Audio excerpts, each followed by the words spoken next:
Hey guys, it's Linda Hopson here, your hashtag online BFF, and this is video number 8 in my 35 video challenge in 7 days. And in this video, I want to talk about a podcast that I listened to recently.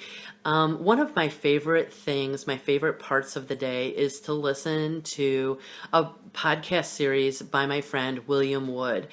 They have helped me and continue to help me both professionally, sorry, got itch, professionally and personally. And they're not very long. I think the longest one so far has been about 18 or 20 minutes. Most of them are somewhere between 5 and 10 minutes. And they are always just so fantastic about teaching you life lessons and just helping you professionally and personally. William Wood is a licensed hypnotherapist. He is an NLP expert, and he also is a life coach. If you do want to subscribe to his podcast, go to iTunes and look for Find Freedom Now podcasts and subscribe to it. And if you want to connect with him or find out more about him, he does have a website, freedomfreedomnow.com, and you can email him at will@freedomfreedomnow.com or on Facebook, William Wood. And so anyway, to get back to this podcast, this particular one, he's talking about why you should reject labels. I don't know if you've ever been in a circumstance where someone ill-meaning has, said, you're too stupid, you're too fat, you're too old, you're too short, you're too tall to do whatever it is. Or even, a physician saying, you are diabetic, you are an invalid, you are whatever it may be. And his point is that when you put on a label, you are not the label. You are the important part of the equation. The label is not you. And he tells a story about earlier in his life, he was getting ready to graduate from his undergraduate studies and was applying for a position with the government. And when you apply for a position with the government, they put you through a battery of tests, including an appointment with a psychiatrist. They want to make sure that everything's going okay before they hire you. And so anyway, he went through all the tests and went through the appointment with the psychiatrist. And the psychiatrist and he were sitting down discussing everything. And the psychiatrist said, you are ADD.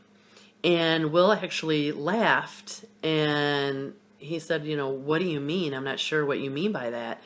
And he said, well, you may have trouble concentrating, you may have trouble with your studies and not being able to focus, and that could hinder success in the future. And, it's no big deal. I can give you some medication that will help fix that problem, and it's not anything that will keep you from getting this position, but I just wanted to let you know that you are ADD. And he wound up not taking the position for a multitude of things. One of them was that, but a small portion of it. He decided to kind of take a different path and go for an MBA. And he goes on to talk about how, that psychiatrist gave him that label. But what he didn't know is that Will was actually very successful in school. His undergraduate was at BYU, and he couldn't remember specifically, but he thought his grade point average was 3.9. At BYU is amazing. And then he went on to get his MBA because he wanted a business degree, and he excelled in that. But what if his self-esteem was not at the point where he was then, and it really affected him? What if he was vulnerable and he was devastated by that label? Because that doctor was basically saying, you don't have what it takes to learn, to grow, to get good grades, to succeed. And he, of course, had the self-esteem to say, forget that, and went on to succeed and do other things. And then, of course, went on to become a life coach and everything that I had explained before. And so I wanted to talk about that, to not let labels define you, that you are the important part of the equation. The label isn't you. And now I will say that with medical things, and when your physician says that you are diabetic, both Will and I are not saying don't take treatment for diabetes. You need to take care of yourself. If you have the disease of diabetes, you need to take care of it. But what we are saying is don't let diabetes be a label for you. You are not the disease. You have diabetes. You are not diabetic. Diabetic is not all of you. And so anyway, what we're saying is don't let the labels define you, and change how you do things. Your life could be so much different. If you let those labels define you, you will find yourself just not having the life that you dreamed of. And he goes on to say, which I love, is that there is no greater power than a human being that has purpose. And I completely believe in that. I have really defined my vision and my purpose, and I have overcome many obstacles. Now, I won't tell you that it's a smooth road. It is, kind of a mind game. There's negative self-talk that you have to, get out of your head and things like that. But I have succeeded more than I ever have, knowing that I have a purpose, well-defined purpose, and well-defined vision.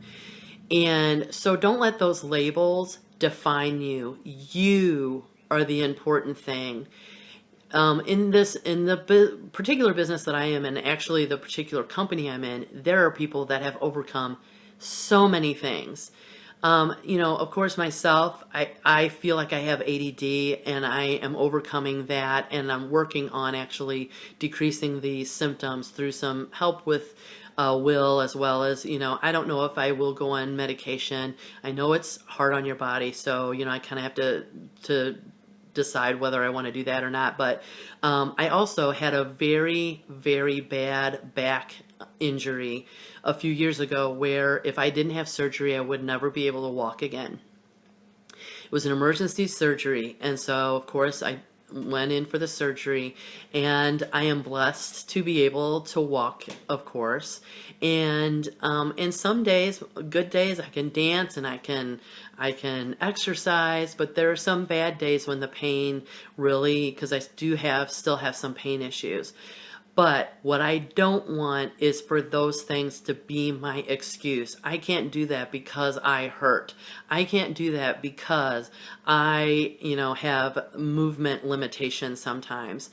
And as far as other people in our business, we have people that are blind that are succeeding in this business. We have people that, one of my good friends in Australia has a debilitating back deterioration disease, and she is at some points where she is bedridden, and she builds this business from her bed, lying on her stomach, working on her laptop. So know that you can overcome those limitations. Don't let the label define you, and you will make it. I believe in you, and I will see you in the next video.